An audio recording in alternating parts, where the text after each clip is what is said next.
This is music, and these are 10 albums where the title tracks are the best songs, in my opinion, of course.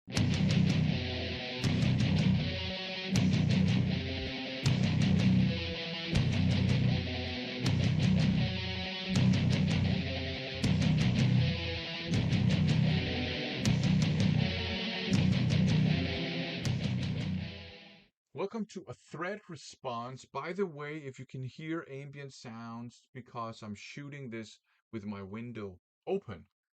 Anyhow, it's a response to a thread started by Mercyful Metal. Go and check out that channel. It's a great vinyl community channel, especially if you're interested in kind of obscure heavy metal, hard rock, and thrash metal from the 80s, and also kind of like early death metal.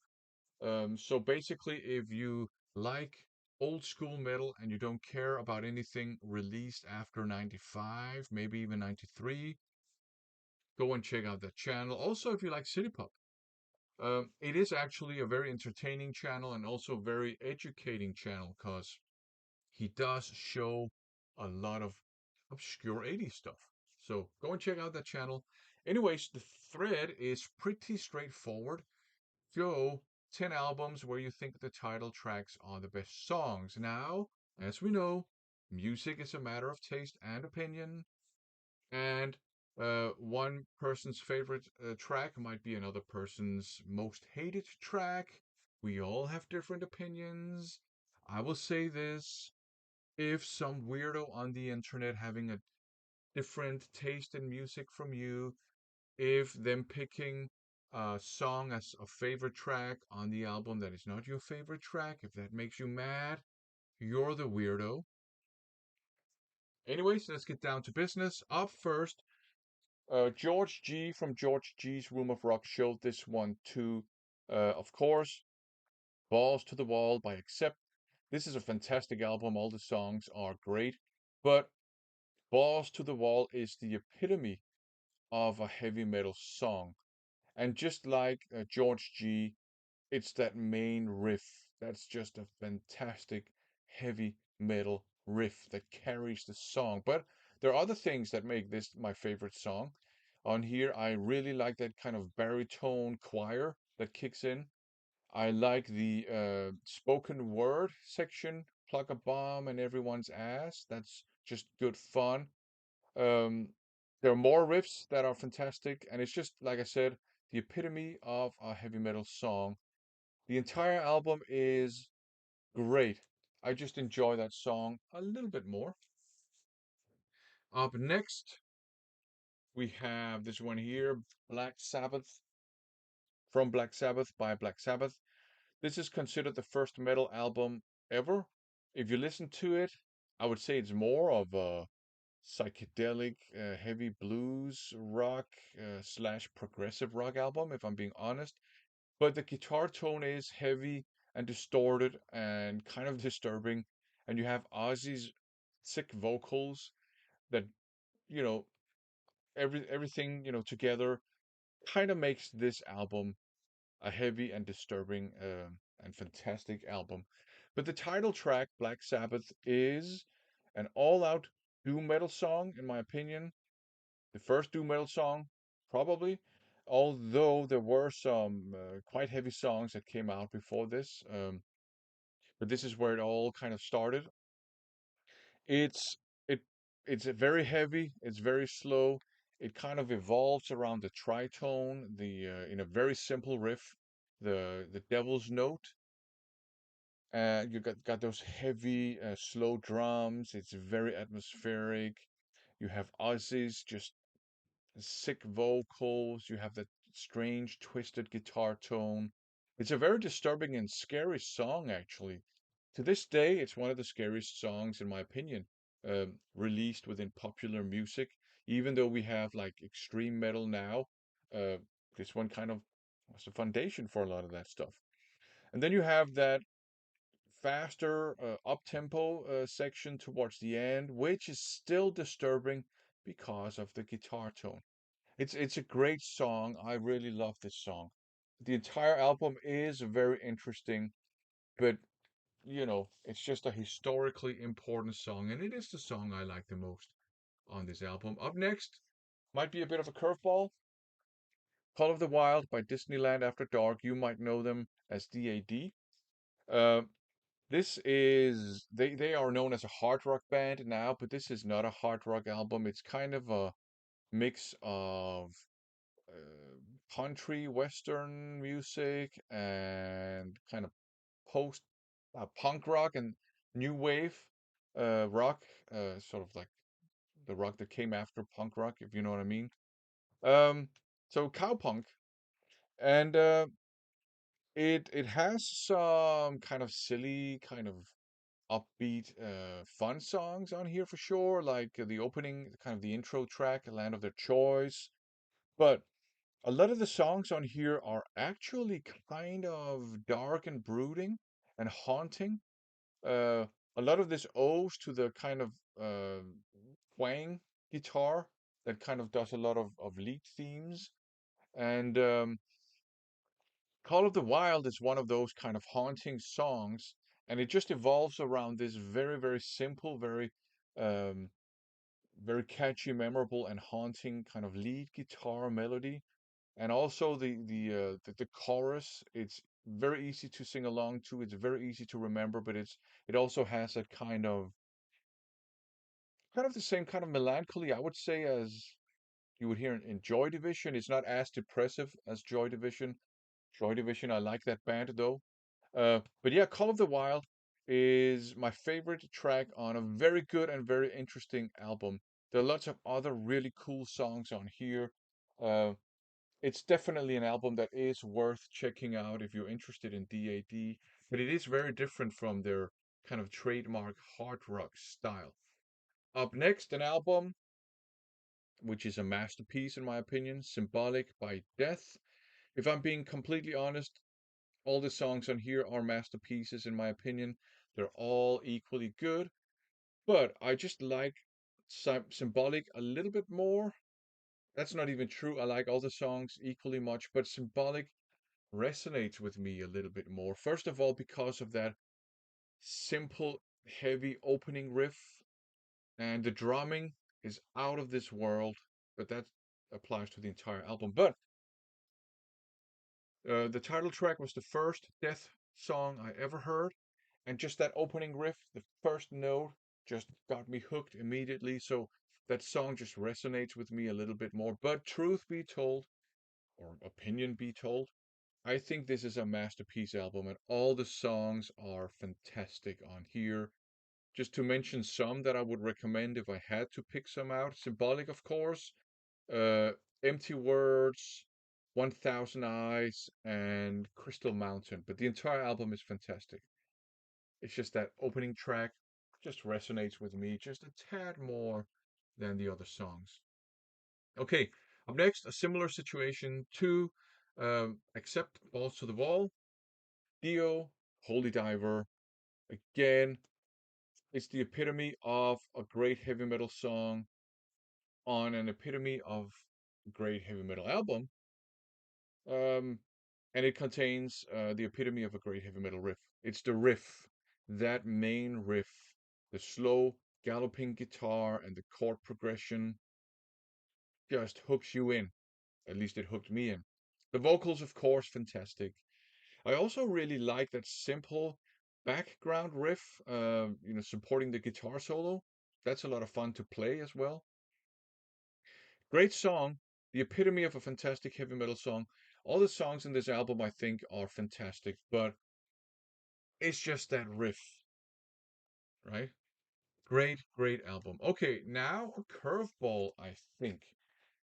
Iron Maiden, No Prayer for the Dying. It's a curveball, first of all, because a lot of Iron Maiden fans don't like this album. But to me, this is the last great album of the first golden era of Iron Maiden.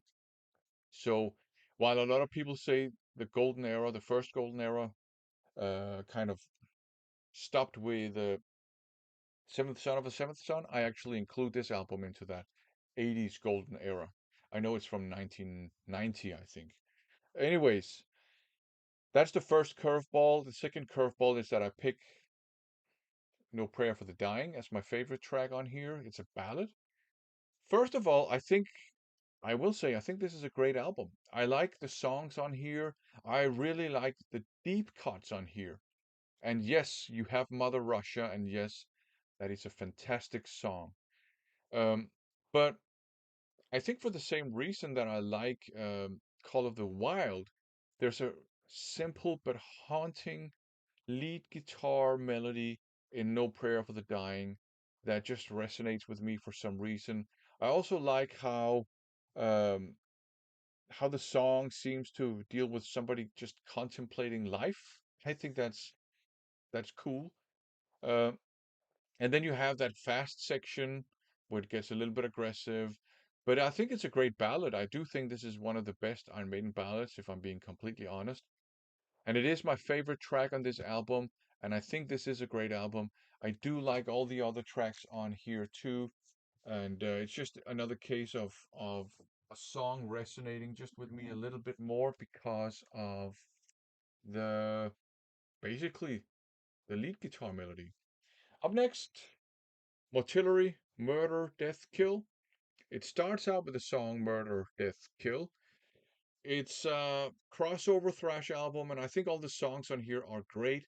Um very aggressive songs. Their singer, she sounds like a lunatic, and that just fits this music very well.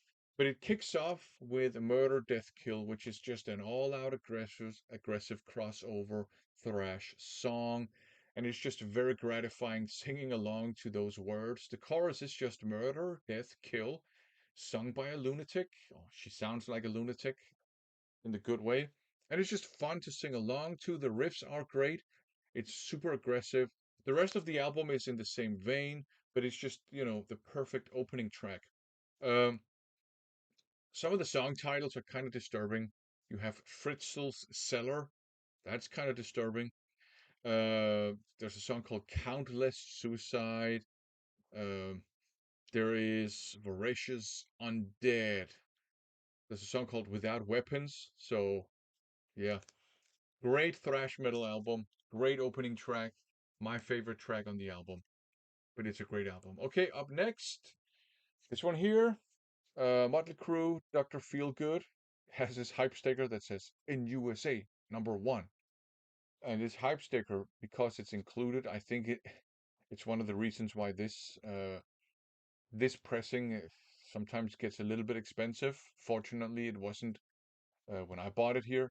Anyways, this is this is a very good glam metal album. It's probably my favorite Vince Neil fronted uh, album by Motley Crue. My favorite album is the self-titled one. This one has some really good songs on it. It also has some bad songs, in my opinion. But the title track, Dr. Feelgood, first of all, it has that just great, fantastic, groovy opening, which is very different from the rest of the song. And then when the song kicks in, you have that kind of almost like funky main riff, and you have that catchy, memorable chorus. And Vince Neil kind of sounds kind of good on the song too. So I do think it's a great glam metal song. It's one of the best glam metal songs in my opinion. So obviously it's my favorite track on this album. Pretty cool cover artwork too. It is a lot of some people don't like this album. Some people like it. We like what we like. Great song in my opinion. So there you go. Up next, and again, partially it's because of some guitar riffs. Up next, another one that was also picked by George G. The End Complete by Obituary.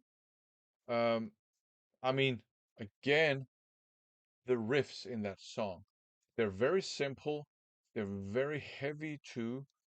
And it is a very heavy song. We're not talking like doom metal heavy, but it is a very heavy song. And I also really like the drumming, especially in the introduction, the way just the drum fills are just epic sounding. And then the drumming kicks in. It's very heavy. There's an up-tempo part as well. where the riff is just the epitome in this time of early 90s death metal. The vocals sound, I mean, it's John Tardy. He has his unique sewer voice and it's fantastic. It's just a heavy death metal song, fantastic riffs. The guitar tone is muddy and it's perfect for this. Really cool guitar work in that song overall, and it is a super memorable song. It's one of those examples of a death metal song being catchy. So yeah, great stuff. And I think that was 10. Anyways, the last one I'm going to show, Rise by Sepultura. Now this one is a little bit tricky because you have like a string of songs, Rise, Dead Embryonic Cells, Desperate Cry. Those songs in a row, they're just like pearls in a row. All the other songs are fantastic too. But again, with Arise, it's the riffs, man. It has those, again, very simple, aggressive riffs. It's a super fast songs, and the way that the different riffs are put together is perfect too. And again, it's a song where the chorus, simple, memorable, it's fun to just shout along to. And the guitar solo is weird as hell, but it's perfect as at the same time. So again, it's kind of like a masterpiece of an album with a masterpiece of a title track uh, among bunches of masterpieces of songs. But Arise is my favorite song on this album. And again, it's kind of similar to Symbolic. It's the first song on the album. Now I have to double check to be absolutely certain. Yeah, it's the first song on the album. It was the first Sepultura song I heard. And after that kind of disturbing introduction, it kicks in with those just aggressive riffs and it's super fast, especially back then, you know, super fast, super aggressive. The first Sepultura song I heard, and it was even too aggressive for me. So there was kind of like a couple of weeks or whatever where, oh, Sepultura, it's too much for me. And then I actually sat down, listened to it, and loved it. And that's because of that song. So it just resonates with me a little bit more than the other songs on the album. So there you go. 10 albums where I think the title tracks are the best songs. If you disagree, that's fine. If it makes you angry, in any case, go and check out Mercyful Metal. Thanks for watching.